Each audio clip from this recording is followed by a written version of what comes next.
The purpose of this video is for education on the history, development, and use of the artificial pancreas technology. Diabetes type 1 and 2 is a disease that most of us are familiar with.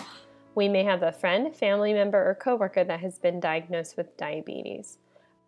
Good morning, Dr. Scott. This is Taylor. I've been talking to her this morning about her type 1 diabetes. She seems to be having some issues monitoring her blood sugar levels, especially at night, and she's been having some hypoglycemic episodes while she's sleeping.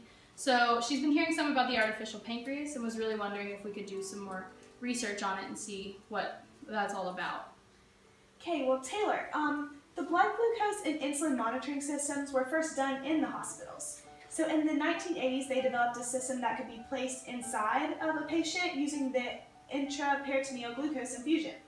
The MiniMed, which we now use today, was created in 1999. The MiniMed was a continuous glucose monitoring system. Researchers are still continuing to make a model that is the best use for patients today. Wow, that is amazing. So there's a system that I can use that will deliver glucose to me all through the night? Absolutely. Nurse Waters and I will do a little bit more research to see if the MiniMed is a good fit for you.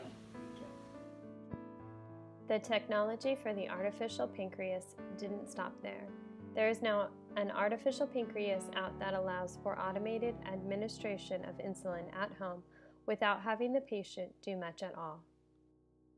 The artificial pancreas has been created to monitor and deliver insulin when needed. So Taylor, after a lot of research, Nurse Waters and I figured out that the MiniMed would be the best choice for you.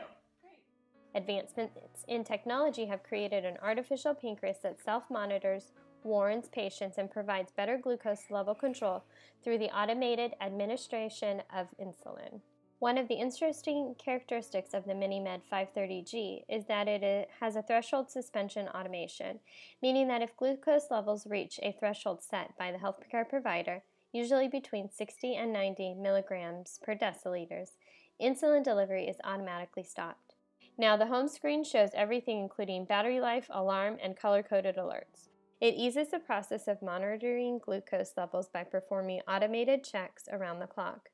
In this way, nurses are able to care for diabetic patients more efficiently, without the need to manually check the patient's insulin levels often. The artificial pancreas decreases the occurrence of the hypoglycemic episodes throughout the day. During the night, this device allows nurses to monitor the patient's blood glucose levels without the need to wake the patient regularly.